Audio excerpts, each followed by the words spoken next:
আসসালামু আলাইকুম। গ্রামে একটি মুদি দোকান দিতে আনুমানিক কত টাকা লাগে? গ্রামে আপনি একটি মুদি দোকান করতে চান, সেই ক্ষেত্রে ছোটোখাটো একটি মুদি দোকান দিতে আনুমানিক কত টাকার প্রয়োজন এবং এরকম একটি দোকান দেওয়ার পরে মাল কীভাবে আনবেন এবং কীভাবে এরকম একটি ঘর তুলবেন, এ টু জেড সমস্ত কিছু দেখাবো এই ভিডিওতে। দেখেন, বর্তমানে অ্যাকচুয়ালি আমি গ্রামের ভিতরে আছি। যারা গ্রামের ভিতরে ব্যবসা করতে চান, অনেক ভাইরা আছে গ্রামে প্রশ্ন করে থাকেন যে ভাই আমি গ্রামে ব্যবসা করবো কিংবা কীভাবে গ্রামে ব্যবসা করবো এবং কীভাবে গ্রামে ব্যবসা করা যায়, এ টু জেড সমস্ত কিছু দেখাবো এই ভিডিওতে। রিকোয়েস্ট থাকবে ফুল ভিডিওটা দেখা। আমার গ্রামটা ছোট্ট একটি মুদি দোকান। আপনি যদি এরকম একটি চান যে এরকম একটি গ্রামে একটি মুদি দোকান দিয়ে আপনি টাকা ইনকাম করবেন, তাহলে আজকের এই ভিডিওটি শুধু আপনার জন্য। এই প্রফেশনাল এরকম একটি দোকান দেওয়ার পরে অনেক ভাইয়ের আছে মালগুলো কিনতে পারে না, আমাকে কমেন্ট করেন ভাই আমি এই মাল কিনতে পারি না। সেই বিষয়ে প্রফেশনাল এরকম একটি মুদির দোকান যখন আপনি দিবেন, দেওয়ার পর মনে এরকম একটি প্রশ্ন থাকে যে আপনি কাস্টমার পাবেন কিনা, বেচা কিনা হবে কিনা, সেই সম্পর্কে এই টু জেড সমস্ত কিছু দেখাবো এই ভিডিওতে। ফুল ভিডিওটা দেখার জন্য রিকোয়েস্ট। সো গাইস, দেখেন ফার্স্ট টাইমে আসা যাক, এরকম একটি মুদি দোকান গ্রামে যদি আপনি করতে চান, তাহলে আপনাকে সর্বপ্রথম যে কাজটা করতে হবে, আপনাকে এরকম একটি ঘর তুলতে হবে, তারপর আপনার দোকানটা স্টার্টিং শুরু করতে হবে। কিন্তু মেন যে পয়েন্টে সেটা হচ্ছে যে আপনি এরকম একটি ঘর তুলতে আপনার কত টাকা লাগবে, 20 থেকে 30,000 50,000 টাকা হলে এরকম একটি ঘর তুলতে পারবেন। তারপরে মালগুলো কিভাবে আনবেন, এই যে দেখেন কোম্পানি এসে মালগুলো দিয়ে গেছে, সেগুলো আমি লাইভ স্ক্রিনে প্রমাণ। সো গাইস, দেখেন আর কি আমার দোকান থেকে আর কি যাচ্ছি, আমি এখন আর কি বাড়ি থেকে যাচ্ছি আমাদের শহরে, সেখানে যাই সমস্ত কিছু দেখাবো। এখন আর কি আমি গাড়িতে আছি, খানিকটা পথ চলে আসছে, একটু পরে আর কি চলে যাবো। তোরা দেখেন চলে আসলাম এই যে পাইকারি দোকানে। এখন আমি এই দোকানে থেকে আমি স্লিপ কাটবো, মাল কাটবো, তো সেটা যে সঠিক নিয়মটা আছে আমি সেগুলো দেখাবো। যারা নতুন ব্যবসা শুরু করতে চান, অলরেডি যারা শুরু করে দিয়েছেন, এই ভিডিওটি রিকোয়েস্ট থাকবে ফুল দেখার জন্য।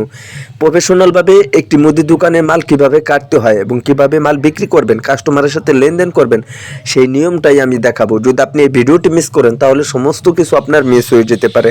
তো রিকোয়েস্ট করে বলতেছে এই ভিডিওটা আপনি সর্বমনোযোগ দিয়ে দেখতে থাকুন, আপনার জন্য অনেকটা হেল্পফুল হবে এবং আপনার জন্য অনেকটা উপকার হবে। একটি মুদি দোকান যখন আপনি আসেন, তখন মাল কিনা নিয়ে চিন্তা থাকে। আপনি যদি একটা দোকান ছাড়া দুটো দোকান যাচাই বাছাই করে দেখেন, তাহলে দেখবেন যে যে দোকানের থেকে কমে পাবেন সেই দোকানের থেকে মালগুলো নেবেন। তার ভিতরে কিছু রহস্য থাকে, সেগুলো হচ্ছে আপনি যখন মালগুলো কিনেন, কোন মালের রেটটা কত টাকা ধরে সেটা যদি আপনি না জানেন, তাহলে আপনার জন্য বিপজ্জনকও হতে পারে। অর্থাৎ একটা মালের রেট আছে 110 টাকা, সেটা যদি আপনি 120 টাকা দিয়ে কিনেন, তাহলে দেখা যাচ্ছে স্যার লাভটা একটু কম হবে। কিন্তু এখন আমি আরও কিছু দেখাবো। 2025 সালে কোম্পানির মাল রাখার সঠিক নিয়ম, কিভাবে একটি মাল রাখতে হবে এবং বিদেশে কোম্পানি থেকে যারা মাল রাখে, কোম্পানি মাল রাখার নিয়ম হচ্ছে দেখেন, এই যে আমি কোম্পানি মালের অর্ডার দিয়েছি, কোম্পানি মাল এসে দিয়ে গেছে বিদেশে কোম্পানি, কিন্তু আপনার কাজটাও সেইভাবে করতে হবে। যদি আপনি এটা না জানেন, তাহলে হয়তো দেখা যেতেছে আপনার জন্য মিস হতে পারে। যেরকম হতে পারে যে আপনি মালের অর্ডার দিয়েছেন, মাল আসলো না, কিংবা মাল অর্ডার দিয়েছেন একটা, মাল নিছেন, এই যে দেখেন আমি মেমো নিয়ে নিয়েছি অলরেডি স্লিপ। তো কোম্পানির স্লিপটা আপনিও নিয়ে নেবেন, যে সময় মালের অর্ডার করবে সেই সময় একটা দেবে, আর যদি সে সময় না দেয় তাহলে যখন আপনি। সো গাইস, দেখেন আমি আরো একটি দোকানে চলে আসলাম, মুদি দোকানে কেনা পরে এখন আমি চলে আসলাম হোলসেলের পাইকারি দোকানে। যখন আপনি হোলসেলের পাইকারি দোকানে আসবেন, তখন এই নিয়মভাবে মালগুলো কাটতে হবে। অর্থাৎ আমি প্রথমে তো এই দোকানে এসেছি, তারপর আমি স্লিপ নিজে করছি, আর সেই স্লিপটা আমি প্রমাণ সহ দেখাবো। আমার নাম দেওয়া আছে এই স্লিপের ভিতরে, আর আমার মালগুলো এই যে দেখেন উঠাইতেছে। তো দেখেন এই যে এই ভাইটা আমার মালগুলো দিতেছে, আর আমার যে আমি যে সুতাটা করছি অর্থাৎ স্লিপটা যেটা, সেটা আপনারা লাইভ স্ক্রিনে প্রমাণ সহ দেখতে পাবেন। তো দেখেন আমি এই ভাইটা আর কি আসতেছে, একটু অপেক্ষা করুন। এই ভাইয়ের কাছে আমার স্লিপটা রয়েছে, সেগুলো আমি নাম সহ দেখাবো। আর এই মালগুলো কিভাবে কিনবেন সেগুলো আমি একটু পরে বলতেছি, কিন্তু আগে আমি স্লিপটা দেখাবো। এই যে দেখেন প্রত্যেকটা মাল আপনি এই নিয়মভাবে নিতে হবে। অর্থাৎ যখন আপনি হোলসেলের দোকান হচ্ছে, যেরকম আপনার আচার, চকলেট, সেন্টার ফুড, বাচ্চাদের যে আইটেমগুলো থাকে সেগুলো দেখেন। এখন এই যে এই ভাইটাই যে আসে, তো এই যে আমার ভাইটা আমার স্লিপ কাটতেছে, এই যে দেখেন এই স্লিপটা এখন আমি দেখাবার কব, পরে যে দেখাবে দেখেন এটার ভিতরে আমার নাম দেওয়া আছে, সেগুলো দেখাবো। আমার প্রত্যেকটা প্রোডাক্ট এবং প্রত্যেকটা মাল আমি বুঝে পাইছি কিনা সেটার জন্য সে নামটা একটু ঘুরে দেখাবে। এই যে দেখেন এই ভাইটা আর কি নামটা দেখাবে, যে এখন এই যে দেখেন, এই যে দেখেন আমার নাম অলরেডি দেওয়া, এই যে দেখেন, আর আমি কি কি মাল নিতেছি সেগুলো সে দেখাচ্ছে।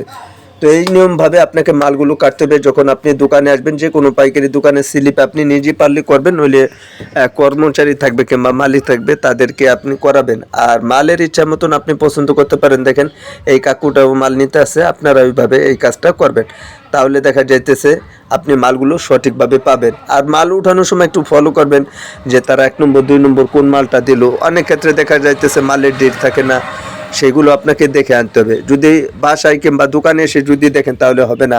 এখন আমি ঢাকা চক বাজারে যাব। দেখেন ঢাকা চক বাজার থেকে বিশেষ করে যারা মাল আনতে চান, ব্যবসা করতে চান, তারা একটু ফলো করুন এবং দেখেন আমি যাইতেছি ঢাকা চকবাজার। তো এইভাবে আর কি আপনাকে যেতে হবে। দেখেন অলরেডি আমি রিক্সা আছে, এই যে দেখেন মদিনা আশিক টাওয়ারের সামনে আমি চলে আসি, একটু পরে চলে যাব মার্কেটের ভিতরে। আপনার সামনে যাইয়া বাম পাশে ঢুকবেন, ওখানে সব ধরনের মুদি আইটেমের যত প্রোডাক্ট থাকে এই যে দেখেন এই দোকানে যে আমি চলে আসি দোকানের ভিতরে। তো আপনারা দেখেন এই দোকানের থেকে আপনি চাইলে, অনেকে আমাকে প্রশ্ন করতে পারেন এই দোকানের ঠিকানা দেন ভাই। দোকানের ঠিকানা তো আমি আইছি, কিন্তু এখন পর্যন্ত এরকমভাবে দোকানের নির্ধারিত কোনো দোকান পাইনি, যার কারণে ঠিকানাও দিতে পারতেছি না, এটার জন্য আমি দুঃখিত। কিন্তু আমি চকবাজার যাব, তাদের সাথে কথা বলে যদি ভালো পাই তাহলে আপনাদের সবাই ঠিকানা এবং ফোন নাম্বার দিয়ে দেবো। বিশেষ করে 2025 সালে যারা সিগারেটের ব্যবসা করতে চান তারা এই ফটোটি এবং এই ভিডিওটি দেখেন, এই নিয়মভাবে আপনারা সিগারেটগুলো কিনে ব্যবসা করতে পারেন। বর্তমানে সবাই আর কি ব্যবসা করতে চায়। তারপরে এখন যে দোকানগুলো দেখাবো, দেখেন আপনি চাইলে এইভাবে ডেকোরেশন করতে পারেন। এই যে দেখেন এখানে সব ধরনের ডেকোরেশন দেওয়া। এই দোকানটি ফলো করুন, দেখেন এই দোকানে যদি আপনি ফলো করেন তাহলে দেখেন মুদি আইটেমের কি নাই, কিন্তু আপনাকে বুঝতে হবে সব ধরনের প্রোডাক্ট রাখতে হবে। একটি মুদি দোকানে যখন আপনি সব ধরনের প্রোডাক্ট রাখবেন, বিশেষ করে যারা এই ধরনের ব্যবসা করতে চান, দেখেন রাস্তার পাশে প্রচুর জায়গায় দোকান অ্যাডভান্স নিয়ে ভাড়া নিয়ে ব্যবসা করতে চান, মুদি দোকান এবং চায়ের দোকান, তারা এই ভিডিওটি দেখুন এবং ফলো করুন। আপনি চাইলে এরকমভাবে গ্রামের ভিতরে যে আমার দোকানে মাল এসে দিয়ে গেছে কোম্পানি, যদি আপনার মন চায় যে আপনি কোম্পানির কাছ থেকে মালের অর্ডার দিয়ে আপনি মাল নিতে পারেন, আপনার যথেষ্ট পরিমাণ পুঁজি আছে, টাকা আছে, তাহলে আপনি এই কাজটি করতে পারেন। অলরেডি আমি মালের অর্ডার দিয়েছিলাম, দেখেন আর আমার দোকানে এসে মালগুলো দিয়ে যাচ্ছে। আপনি চাইলে এরকমভাবে মাল নিতে পারেন। গাড়িতে এসে আপনি যে কোনো কোম্পানি হোক না কেন, সেটা মালের অর্ডার দিলে আপনার দোকানের সামনে এসে মালগুলো দিয়ে যাবে। আর কোম্পানির মাল রাখার একটু নিয়মকরণ আছে, সেগুলো আমি বলে দিতেছি। যেরকম অনেক ক্ষেত্রে দাম বেশি নেয়, কম নেয়, সেটা হচ্ছে আপনি ডিপেন্ড করবে আপনার উপরে, যাচাই বাছাই করবেন।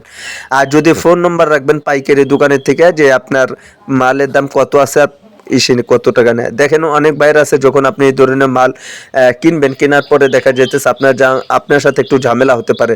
সেজন্য আপনি মেমোটা নেবেন, মেমোটা নেবার পরে সব ধরনের প্রোডাক্ট, বিস্কুটের অর্ডার যখন করবেন সব ধরনের অর্ডার এবং মাল ঠিকঠাক মতন পাইলেন কিনা সেগুলো আপনি নিজ দায়িত্ব বুঝে নেবেন। পরে যদি আপনি ঝামেলা করেন কিংবা কাবজাব করেন তাহলে দেখা যাইতেছে কোম্পানি এবং দোকানদার কেউই দায়ী থাকবে না। তখন আপনাকে বলবে যে ভাই আপনি মাল বুঝে নিলেন না কিসের জন্য।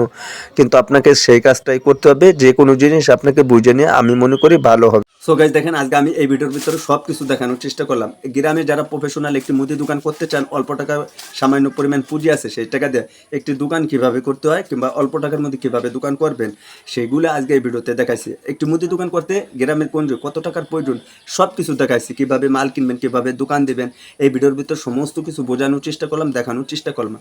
কিন্তু তারপরে কথা হচ্ছে কোনটা, আমাদের এখানে প্রচুর পরিমাণ গরম পড়ে গেছে। জানেন যে 2-3 দিন যাবতীয় আমাদের ফরিদপুর এদিকে প্রচুর পরিমাণ বৃষ্টি হয়েছে, আরও বিভিন্ন জায়গা হয়েছে। কিন্তু এখন আমি দোকানের জন্য আমি মাল আনতে যাবো আমাদের যে শহর আছে সেখানে। তো এখন থেকে আর কি প্রতিদিন আমি ভিডিও আপলোড করতে পারবো এবং প্রতিদিন আপনাদের জন্য ব্যবসায়িক এবং বিজনেসের জন্য ভিডিও দিতে পারবো। তো আজকে খুবই ভালো লাগতেছে যে রুই উঠে গেছে, এখন বৃষ্টি নাই, প্রতিদিন আমি আমাদের শহরে যাইতে পারবো এবং আপনাদের জন্য ভিডিও দিতে পারবো। মূলত আজকে এই বিষয় নিয়ে ভিডিও দেওয়ার ছিল। ভিডিওটি ভালো লাগলে অবশ্যই ভিডিওতে একটি লাইক করবেন, নতুন হলে চ্যানেলটি সাবস্ক্রাইব করে আমাদের সাথে থাকবেন। ভালো থাকবেন সবাই, আল্লাহ হাফেজ।